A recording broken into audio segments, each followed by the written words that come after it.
عرب کے اندر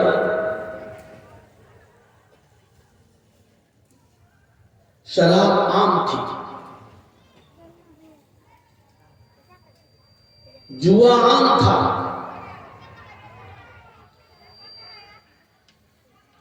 ان کے یہاں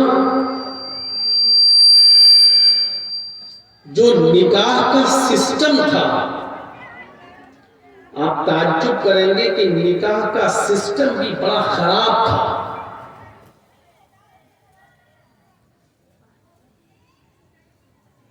شادی کے بعد، نکاح کے بعد بھی لڑکا اپنی بیوی کو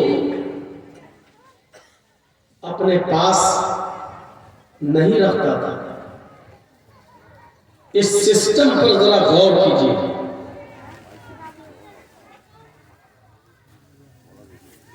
بخاری شریف کتاب النکاح جب آپ پڑھیں گے، اس چیپٹر کو آپ کھولیے گا تو اس میں زمانے جاہلیت کے نکاح ملیں گے آپ کو۔ ایک لڑکے نے کسی لڑکی سے شادی کی اور شادی کے بعد لڑکی کی ودا ہو کر، رخصتی ہو کر لڑکے کے گھر آئی، لیکن لڑکا اس لڑکی کے ساتھ ملتا نہیں تھا، جبکہ نکاح کے بعد یہ اس کی وائف ہو گئی، اس کی بیوی ہو گئی، اس کی پتنی ہے، لیکن اس کے باوجود اس سے ملتا نہیں تھا، بلکہ اپنی بیوی کو اپنے کسی دوست کو سونپ دیتا تھا، اس کے ہینڈ اوور کر دیتا تھا، اس کو اس کے سپرد کر دیتا تھا، اور وہ اس کی بیوی کسی دوسرے لڑکے کے ساتھ اس وقت تک رہتی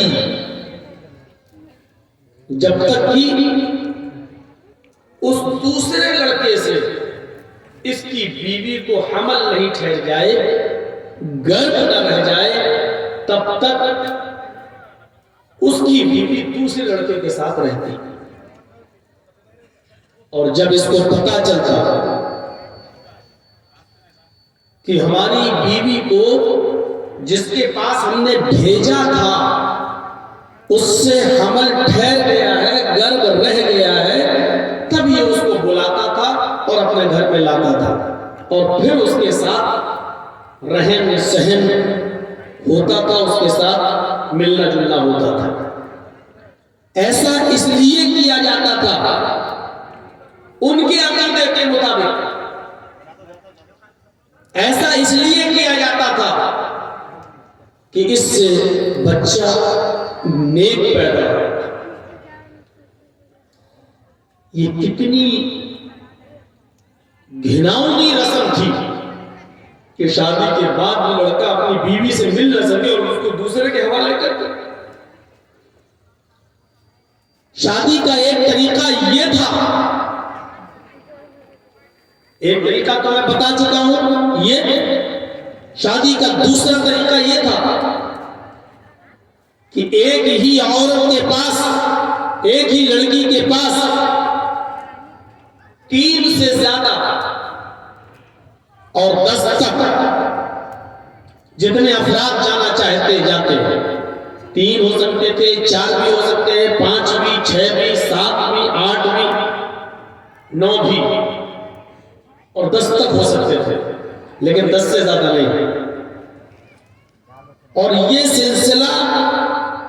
ان لوگوں کے درمیان اس وقت تک رہتا، اس لڑکی کے پاس آنے جانے کا سلسلہ، جب تک اس لڑکی کے کوئی بچہ پیدا نہیں ہو جاتا۔ جب بچہ پیدا ہو جاتا تھا تو وہ لڑکی ان تمام لوگوں کو بلاتی جن کے ساتھ اس نے کانٹیکٹ کیا ہے، 3، 4، 5، 6، 7، 8، 9، 10 تک جتنے لوگ اس کے پاس گئے، ان سبوں کو بلاتی اور کہتی کہ ہمارے پاس تم لوگ آئے ہو، تم لوگ پورے سال ہمارے ساتھ رہے ہو، ہمارا اور آپ کا معاملہ کلیئر ہے، اب یہ بچہ پیدا ہوا ہے۔ اس وقت اس عورت کو اختیار تھا، پاور تھا، وہ عورت اپنے بچے کو ان 10 لوگوں میں سے جس کی گود میں رکھنا چاہتی شہادی رکھ دیتی تھی، اور جب وہ عورت اس بچے کو جو پیدا ہوا ہے اس بچے کو جس کی گود میں رکھ دیتی تھی، یہ اسی کا بچہ مان لیا جاتا اور یہ اس کی بیوی مان لی جاتی، اور اس دن سے یہ دونوں لوگ ایک ساتھ رہتے، یہ اس کا بچہ، یہ اس کی بیوی، یہ اس کا پتی۔ یہ شادی کا ایک اور بھینکر اور خراب طریقہ تھا عرب کی سرزمین پر محمد رسول اللہ صلی اللہ علیہ وسلم کے آنے سے پہلے۔ عرب کے اندر ایک تیسرا طریقہ اور تھا شادی کا۔ کچھ عورتیں اپنے گھروں پر ہری جھنڈی، گرین فلیگ لگا لیا کرتی تھی، ہری جھنڈیاں لگا لیا کرتی تھی، اور ہری جھنڈی کا مطلب یہ ہوتا تھا کہ اس عورت کے پاس جو بھی جانا چاہے چلا جائے، پورے سال تک یہ عورت کسی کو روکتی نہیں، چاہے 10 آدمی چاہے 20 چاہے 50 چاہے، پورے سال جتنے بھی آدمی اس کے پاس جانا چاہتے جاتے، اس کے ساتھ ملتے، کانٹیکٹ میں رہتے، تعلق قائم کرتے، شاریرک سمبند بناتے، اور جب اس عورت کے بچہ پیدا ہوتا تو یہ سب کو بلاتی، جتنے لوگ اب تک اس عورت سے ملے ہیں، اس کے ساتھ شاریرک سمبند بنائے ہیں، سب کو بلاتی، چاہے وہ 50 ہو، 60 ہو، 70 ہو، 100 ہو، 150 ہو، 200 ہو، جتنے لوگ بھی اس کے ساتھ ملے ہیں، کانٹیکٹ کیے ہیں، وہ سب کو بلاتی اور سب کو آنا پڑتا۔ پھر خانہ کعبہ سے قیافہ شناس کو بلایا جاتا ہے۔ قیافہ شناس کو ہم کیسے سمجھائیں آپ کو؟ قیافہ شناس ہوتا ہے جو شکل دیکھ کر پتہ لگاتا ہے کہ اس بچے کی شکل کس سے ملتی ہے۔ خانہ کعبہ میں جو قیافہ شناس بیٹھتا تھا اس کو بلایا جاتا اور وہ اس بچے کو دیکھتا جو اس عورت سے پیدا ہوا ہے، اور اس بچے کی شکل ان تمام لوگوں سے میچ کرتا۔ اس بچے کی شکل سب سے زیادہ جس آدمی کے قریب ہوتی، جس سے سب سے زیادہ ملتی جلتی، اس کو یہ گود میں ڈال دیتا اور یہ اسی کا بیٹا مان لیا جاتا اور یہ اس کی بیوی مان لی جاتی۔ یہ عرب کے اندر شادی کا ایک تیسرا طریقہ تھا۔ سوچئے کیسا واتاورن تھا اور کیسا ماحول تھا۔ ایسے ماحول میں اللہ رب العالمین نے جناب محمد رسول اللہ صلی اللہ علیہ وسلم کو مبعوث فرمایا، آپ کو پریشر کیا، آپ کو بھیجا